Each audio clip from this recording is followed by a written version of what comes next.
Online വ്യാപാരത്തിൽ പുതിയ Samsung ഫോണിന് പണമടച്ച ഉപഭോക്താവിനെ പഴയ ഫോൺ നൽകി കബളിപ്പിച്ച് ചെന്നൈ ആസ്ഥാനമായ കമ്പനിയിൽ നിന്ന് പിഴ ഈടാക്കി എറണാകുളം ജില്ലാ ഉപഭോക്തൃ തർക്ക പരിഹാര കമ്മീഷൻ.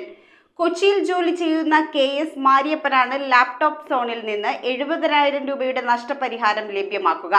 ഉപഭോക്താവിനെ വഞ്ചിക്കുകയും ഭീഷണിപ്പെടുത്തുകയും ചെയ്ത എതിർകക്ഷിക്കെതിരെ ഫോണിന്റെ വിലയായ 55,000 രൂപയും കോടതി ചെലവിനങ്ങളിൽ 15,000 രൂപയുമാണ് നഷ്ടപരിഹാരമായി കോടതി ആവശ്യപ്പെട്ടത്.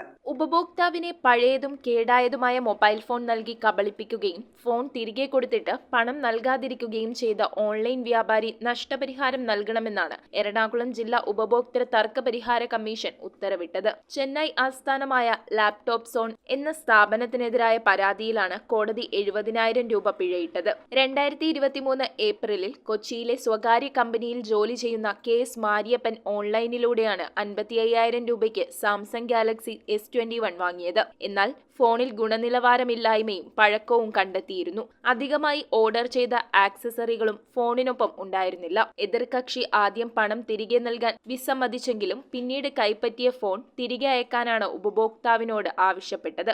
ഉപഭോക്താവ് ഫോണും കവർ ലെറ്ററും കൊറിയറിൽ അയച്ചുവെങ്കിലും പണം തിരികെ നൽകുന്നതിൽ എതിർകക്ഷി വീഴ്ച വരുത്തുകയും ഉപഭോക്താവിനെ ഭീഷണിപ്പെടുത്തുകയും ചെയ്തുവെന്ന് പരാതിയിൽ പറയുന്നു. വിശ്വാസവഞ്ചനയിലൂടെ ഓൺലൈൻ വ്യാപാരി ഉപഭോക്താവിനെ കബളിപ്പിക്കുകയാണ് ഉണ്ടായത്. ഇത് ഉപഭോക്തൃ അവകാശങ്ങളുടെ നഗ്നമായ ലംഘനമാണെന്ന് DB Binu, V Ramachandran, TN Srividya എന്നിവർ അംഗങ്ങളായ ബെഞ്ച് അഭിപ്രായപ്പെട്ടു. ഫോണിന്റെ വിലയായ 55,000 രൂപയും നഷ്ടപരിഹാരം കോടതി ചിലവ് ഇനങ്ങളിൽ 15,000 രൂപയും 45 ദിവസത്തിനകം പരാതിക്കാരന് നൽകാനാണ് എതിർകക്ഷികൾക്ക് ഉത്തരവ് നൽകിയിരിക്കുന്നത്. പരാതിക്കാരന് വേണ്ടി അഡ്വക്കേറ്റ് സിജോ ജോർജ് കോടതിയിൽ ഹാജരായി. News bureau, Ernakulam. സ്വപ്നങ്ങൾ യാഥാർത്ഥ്യമാക്കുവാൻ ഏറ്റവും അനുയോജ്യമായ പാത കണ്ടെത്തൂ മാർ ഏലിയാസ് കോളേജിനൊപ്പം. അണ്ടർ ഗ്രാജുവേറ്റ് മുതൽ ബിരുദാനന്തര പ്രോഗ്രാമുകൾ വരെ നിങ്ങൾക്കായി ഒരുക്കിയിരിക്കുന്നു. ഏവരെയും ഞങ്ങൾ സ്വാഗതം ചെയ്യുന്നു.